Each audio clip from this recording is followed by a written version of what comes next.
The last one that Ruiz talks about, he said in the Four Agreements, is to do your best. If you have 102 temperature, you're throwing up, you got to be within 3 feet of a toilet, your best is laying in bed and getting over the flu. Okay? I'd like to change that one a little bit. I think the last one should be that you don't get to do guilt and shame anymore. Guilt and shame are two human emotions that are absolutely useless. They do not do anything for anybody, especially you. So let's look at what they are. First, what is the difference between guilt and shame? It's been my experience, talking to a lot of people, that a lot of people don't know what the differences are.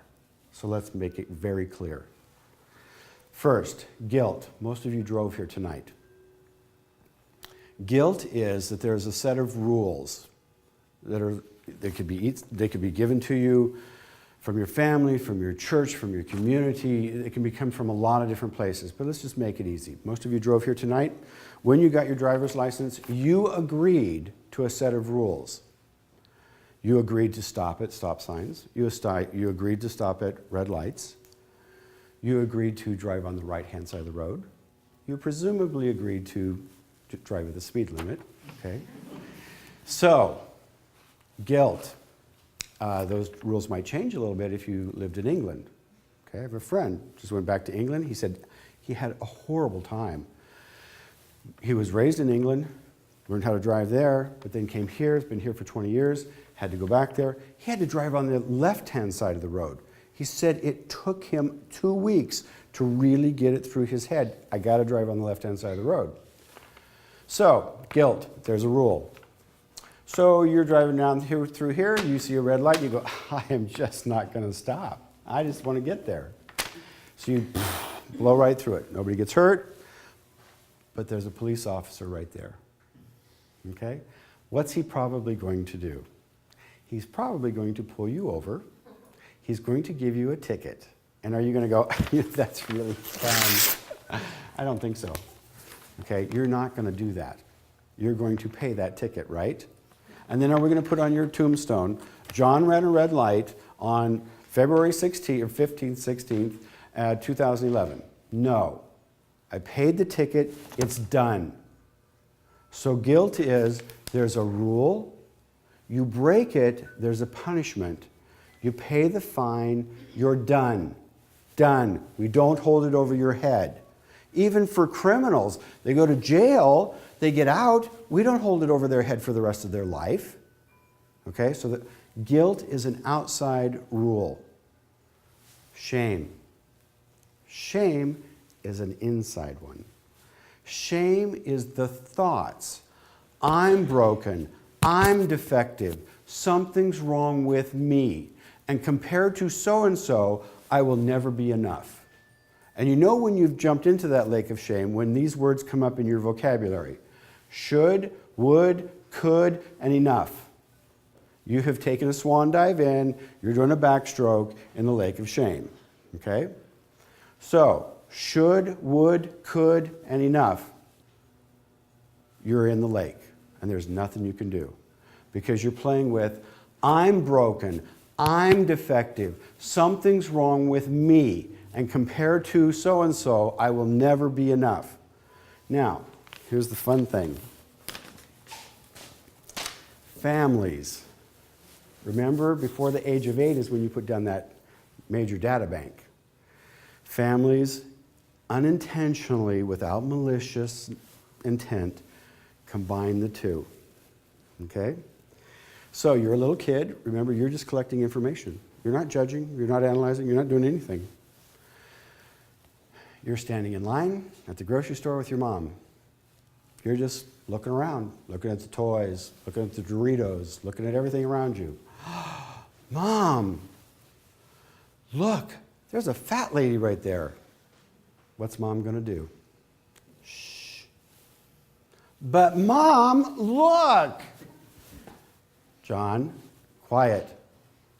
I'm not getting acknowledgement. Mom, she's really fat. Okay? What's Mom going to do to me? Probably. John, don't do that. I've broken a rule that I didn't even know existed. I didn't even know, because there's rules in every family. What you can talk about, what you can't talk about. You all know those rules.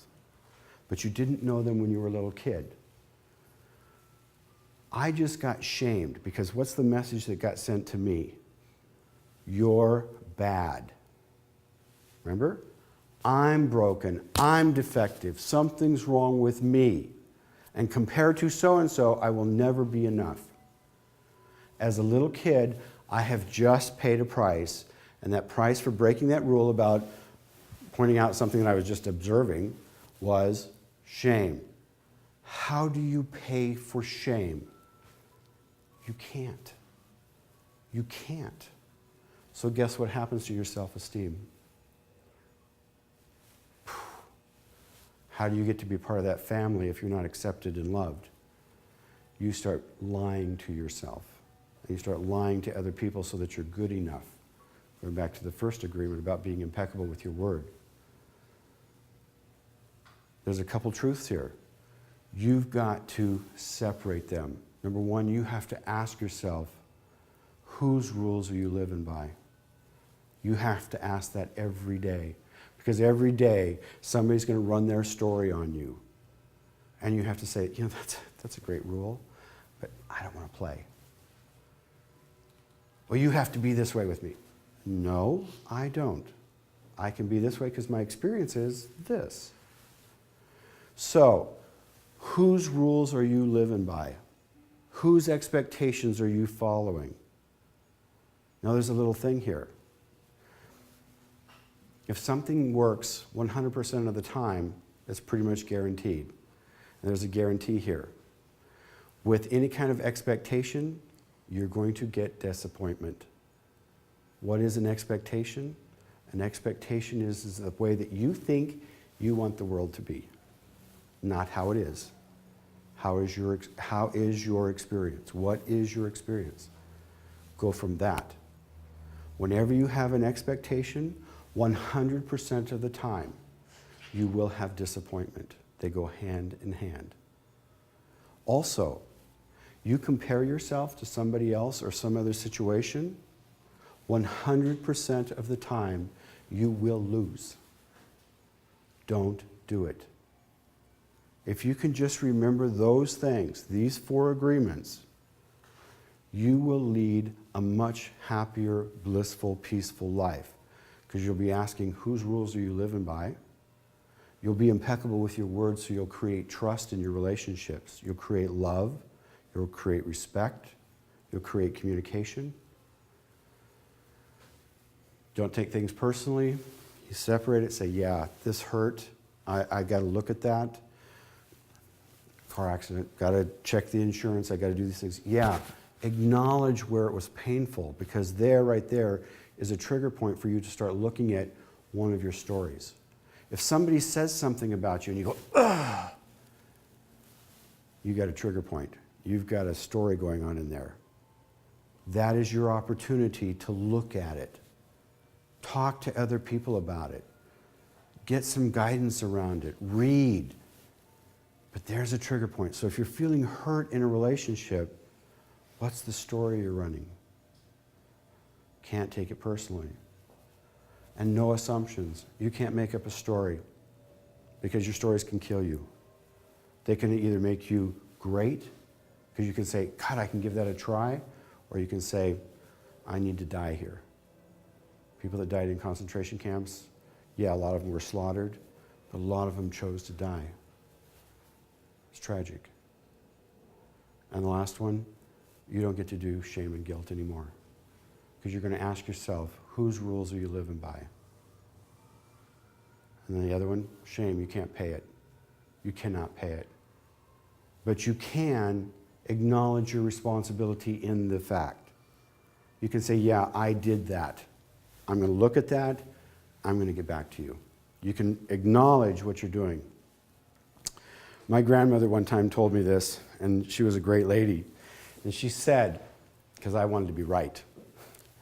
And she looked at me one day and she said, you know, John, you can be right or you can be loved. You can't have both, so choose. choose. I'll tell you one thing, it's a hell of a lot better to be loved. So that's tonight, and I'd like to end this with something very simple. It's a Buddhist blessing, so I invite you to close your eyes and just listen. It's a blessing that the Buddha gave to his disciples about 2 days before he died, and it is, "May you be filled with loving kindness. May you be well. May you be peaceful and at ease. And may you be happy." Good night, and thank you for coming.